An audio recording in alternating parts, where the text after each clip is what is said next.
So, you want to farm banner tokens but don't want to play for hundreds of hours? I get it, you have things to do. You want these banners and you want to know the best methods for farming them. As of the time of this video, there are only 10 cards you can earn banner tokens from, so I will be going over the best methods for each of them. They also all must be level 14, so if they're not, go level them up first. If there's one specific card you'd like to see, I've divided this video up into chapters so you can skip ahead. But first, let me go over some general tips. First tip, use Elixir Golem. If you're doing a quest that involves needing your opponent to play a lot of troops, which most of these cards do, you're going to want to use Elixir Golem for the simple way of giving your opponent more elixir to stack more troops. Remember, you're not playing to win. Don't spam it too much because then they'll just 3-crown you super fast otherwise. But every once in a while, if they're placing cards slow, just throw them a free Elixir Golem. Second tip, do not play 2v2. You do not need 2v2 for the extra troops your opponents will stack. These 1v1 tips will work enough for your opponents to play more troops. Elixir speeds are slower in 2v2, so you won't be able to play as fast, which will be slower for your mastery gains. Remember, you want to play your cards as much as you physically can. Certain party modes will work great for specific quests, and I will go over which modes are good for which cards, so if one pops up, you can start grinding that card. Party modes are typically good because of increased elixir production, but it can be a nuisance depending on the quest that you're doing. More elixir will help you get quests done faster, so if you have the option of triple elixir over regular battles, go for triple elixir. Elite Barb Rush is not going to be an easy mode to get your Mortar mastery done in. Obviously, there are dozens of party modes and not everyone has cycled since Mastery Tier 3 has come out, but with these tips, you should be able to use your best judgment to know if a certain party mode is good. Third tip, if you see Hog 2.6, just give up. I don't mean this as a joke, it's literally just impossible to ever make mastery progress against this deck.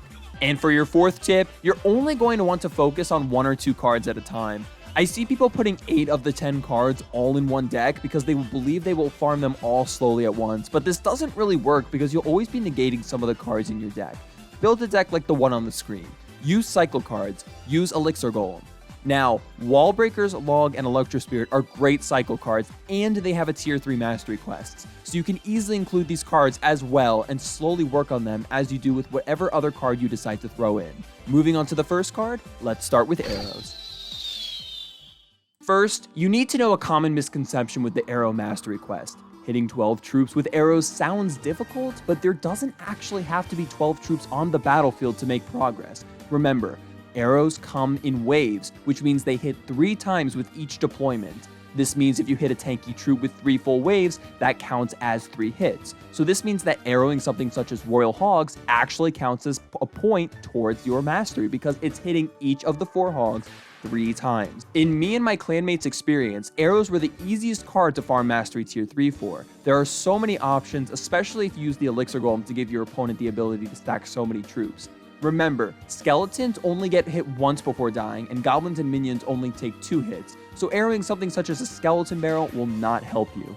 This one is pretty easy because the second your opponent starts stacking troops, you can cycle arrows on whatever push it is and constantly cycle through your spirits to arrows the same push again. I see that Elixir Golem decks work great with this quest because those pushes never seem to die, so you can just keep arrowing the same push over and over again and score a ton of points real quick. Skeleton armies have 15 skeletons, so if more than 3 died and there's nothing else there, do not arrow the skeleton army. The best cards to go against for this mastery quest are in order from best to worst: Royal Hogs, Minion Horde, Skeleton Army, and Royal Recruits. Also, if they have a Mother Witch, you probably won't have many swarms, but if you're using skeletons to cycle, you can feed the Mother Witch to have her deploy 3 hogs, of which you can arrow towards your quest. Always remember to play in a way that will bait these cards out as much as possible, and when these cards appear in a game, always drag it on as long as possible so you can arrow these troops as much as possible. Once in a while, someone actually noticed I was farming masteries and would purposely help me out by cycling the card I needed to arrow, and I've been able to get more than 30 points in a single game thanks to these methods and nice people I went against. Up next, the Earthquake. This one is fairly simple and does not really matter at all what your opponent is playing. You can only get a maximum of 1 point towards this quest per game, so you're not going to want to play defense at all. The trick for this is to cycle the Earthquake on the Princess Tower and the King Tower at the same time. Remember, although you have to hit 18 buildings in a single game, it hits 3 times per each deployment, and if you hit 2 towers, that's 6 hits with a single deploy. Cycle and do this 3 times, and then let your opponent 3-crown you. Do not defend anything, you'll just be wasting time. You will easily be able to cycle 3 times before your opponent 3-crowns you. Unfortunately though, most people will take your cycle of spirits to be a threat and overly defend them. So for this one, it may be smarter to cycle with skeletons and 2 elixir spells so people don't focus on defending. For this challenge, the 2 modes I would recommend farming this in is Sudden Death and the Withzak Sparky Spawn Challenge. For the Sparky Challenge, if your opponent just takes out the first wave of Sparkies with a Zap, Rocket, Electro Dragon, or anything else, as long as you don't defend them, they will 3-crown you, resulting in every game being only 44 seconds. Most people do wipe out your first wave, but I've had experiences with low levels who I've almost beaten by cycling 3 earthquakes and then waiting only to see my Sparkies destroying them. Sudden Death is easily the best mode to do this in. In most situations, you can just barely cycle the 3rd earthquake on the Princess Tower and King Tower before you lose a tower. Most games will only last 20 to 30 seconds, which means for the 450 total games, it will take under 4 hours to max this mastery from start to finish. However, if your opponent is playing Lumber Loon and your Earthquake is not in your starting hand, you'll have to distract the Lumberjack with spirits or else you'll lose in under 15 seconds. A good tip to know is that if you just deploy the last Earthquake before you lose, you will still get the point even if the Earthquake is not finished deploying until after the game ends. Electro Spirit. It can hit up to 9 troops at once, but as long as it hits 6, you're okay. I recommend doing this one with arrows because you can progress them well together. Throw elixir golems at them and make them stack troops. As soon as you see 6 troops, throw the spirit at the push and cycle your deck on the opposite side so you don't take out the push. There's not really a specific good challenge for this quest, but obviously faster elixir production is always better. Best cards to see for this challenge from best to worst are Skeleton Army, Minion Horde, Graveyard, Witch, Skeleton King, Skeleton Barrel, Barbarians, Bats, Goblin Gang, and you get the gist. You want to see swarms. This challenge is pretty flexible. I thought about if Tornado would be useful for this, but big pushes are typically close enough together that you don't really need it. Princess is an interesting one where in my experience, some games are really easy and I've gotten 20, and in some games I was only able to get 1. Having a princess get 7 hits with a deployment is unpredictable since she's so easy to counter. What you need to do is simply cycle her as much as humanly possible. Just keep cycling her in the back and distract them with elixir golems at the bridge. They'll have so much coming that the princesses will literally never move up. Always separate them as much as possible so they can never all be taken out at once. I placed them so fast that I was still able to make progress despite my opponent having log and arrows. If they don't have a great spell, which is unlikely, take full advantage of it. Never push. Only stack princesses in the back. This one is just sort of dependent on what your opponent does. Not all your princesses are going to help you towards your quest, but some of them will. Cards you will want to see includes things like Lava Hound, Giant, PEKKA, Elixir Golem, Electro Giant, Royal Giant, and Spawners. You will want to see things that take a lot of hits and just keep the princess busy. This quest works well in Spawner challenges and the Rage challenge. Alright, now we're getting to more of the difficult quests. Megaknight is the first difficult quest you will see. You must push back 6 troops with a single Megaknight. This does not mean the spawn damage has to push back 6 troops specifically, but most people defend Megaknight so that it will not jump at all, so you'll probably need to get most of this quest done just with the spawn damage. An important thing to note is that even if the spawn damage or a jump kills the troop instantly, it still counts towards the mastery quest if the troop is a troop that takes knockback. This means skeletons and goblins do count. This one really depends on your matchup and is impossible with certain decks such as Lava Loon and Goblin Giant Sparky decks. So just let them 3-crown you if you see these decks. If your opponent has Skeleton Barrel, always use a Megaknight on it. It's a terrible play on your part, but it counts towards your mastery quest since you're hitting 7 skeletons. And since it's terrible, your opponent will take advantage of that and spam Skeleton Barrels at you. I've been able to make the most progress against this card.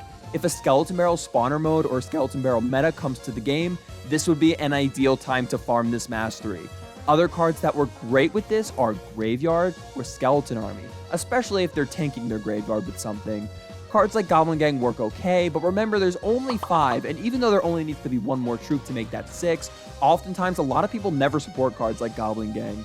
Spawners can work well since the Megaknight will jump to each wave, killing it unless it's a Fire Spirit. But most people will just end up placing a Valkyrie on your Megaknight, and then you won't be able to get as many as you need. Modes I would recommend grinding this mastery quest in are the Elite Barb Rush and Rage mode, since people play a lot of spawners in Rage. 2v2 Wallbreaker Rush works extremely well because 6 Wallbreakers will spawn per wave once overtime hits. just make sure you play with someone that will let you defend the wall breakers.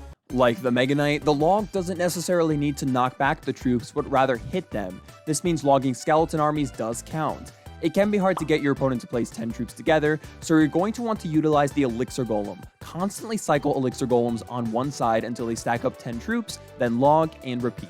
This quest works really well in the 2v2 Wallbreaker rush as well, because Wallbreakers spawn in large numbers and can easily log multiple per wave as well as other troops. Other than that, it's really just about spamming Elixir Golem so that your opponent stacks tons of troops. Wizard. Destroy 10 troops with a single deployment. Like the princess, the wizard is tricky because he is so fragile. This means you will want to utilize the Elixir Golem, obviously. This is pretty self-explanatory. Use him against swarms. Skarmies, graveyards, minion hordes, spawners will be the best cards to go against. He'll work better in rage mode because he can get way more hits in before he's fireballed into oblivion. If your opponent is playing a swarmy deck, such as a Skeleton King deck, draw out games as long as possible. Stack as many wizards as you possibly can and let the opponent feed your troops. Separate the wizards on both sides so that they can't spell away all your wizards at once. Mortar. I won't lie, this one is hard. You can only get 1 point max per game like the Earthquake, so once you get it, just let your opponent win. All you can really do to ensure you get 6 hits on a tower in a game is to just keep cycling mortars on opposite sides. Eventually, you'll get one to lock onto the crown tower. Over-defend it with literally everything you can. Overcommit. As soon as that 6th hit lands, you've got it. This one will take a really long time, but using this tactic, it's fairly easy. Don't play any spawner challenges because the troops will always distract it. Don't play sudden death either, it will end way too quick. And this is arguably a lot easier to do in lesser elixir modes, which means you want less elixir to be in production so that your opponent has a tougher time defending the mortar. No matter what you do, this one is going to take a really long time. A lot of people are somewhat confused on the wording of PEKKA's 3rd tier mastery quest. To keep it simple, it needs to hit a troop and not kill it. If it one-shots a troop, it will not count. If the troop survives after the hit, it counts. The PEKKA mastery is mainly dependent on what your opponent plays. If your opponent is playing tanky cards, it's pretty self-explanatory. Play the PEKKA on it. Use the PEKKA on cards such as Hogs, Goblin Giants, Giant Skeletons, Giants, Royal Giants, Electro Giants, Golems, Ice Golems, Elixir Golems, Sparkies, other PEKKAs, Elite Barbarians, Megaknight, Mini PEKKAs, Cannon Cards, Valkyries, and Knights. Even Royal Hogs can survive a hit from a PEKKA. Royal Recruits and Guards actually count towards it if they have a shield up too. You should also be able to constantly cycle your PEKKA with a cheap deck. But if you're having trouble keeping up, focus on the toughest troops they play. This is easily grindable in the spawner challenges that spawn troops such as Ram Rider, Elite Barbarians, Elixir Golems, Royal Hogs, Guards, Royal Deliveries, and Sparkies. If you're using the PEKKA against Guards, play it at the bridge so that your tower doesn't start destroying the shields itself. Wallbreakers are heavily determined on what your opponent plays. Some games you simply won't be able to do anything. Using the rage may help you because it will surprise your opponent and may help your Wallbreakers get to the tower. If you're really desperate, you can use a freeze as well, but then you have to wait until your opponent plays cards near the tower to use it. I would highly recommend waiting for a spawner challenge to cycle in before grinding this challenge. If you learn the timing, you can know exactly when a card will spawn and where it will be at a certain time. So if your opponent doesn't defend your Wallbreakers, you can place them knowing that troop will be in front of the tower by the time the Wallbreakers get there. For example, in the Elite Barbarian Rush mode, Elite Barbarians spawn every 10 seconds when the last digit of the timer says 5. Wallbreakers take about 5 seconds when placed to reach the tower, and Elite Barbs that spawn in take about 4 seconds to walk in front of the tower after spawning in. If you want to grind this quest in the Elite Barbarian Rush mode, place your Wallbreakers on the side you know Elite Barbarians will spawn on the opposite side when the last digit on the timer says 6. You should basically be putting your Wallbreakers in front of your Elite Barbarian if it is ran uninterrupted. This should be even easier in modes such as Balloon Parade, but that mode has been gone for ages. The Elite Barbarians will spawn right after and meet the Wallbreakers at the tower right after you place them. For me, I mostly just used Wallbreakers as a cycle card while doing other quests and slowly but surely got the quest done. 2 cards that will be your friends when doing this challenge are Tombstone and Goblin Drill. Tombstone spawns skeletons so fast that you'll almost always get some skeletons when using Wallbreaker to kill a Tombstone. Same goes with Goblin Drill. These aren't the most popular cards, but they will make it much easier for you, and I've gotten around 15 points in one game thanks to Tombstone. This quest will most likely take a while.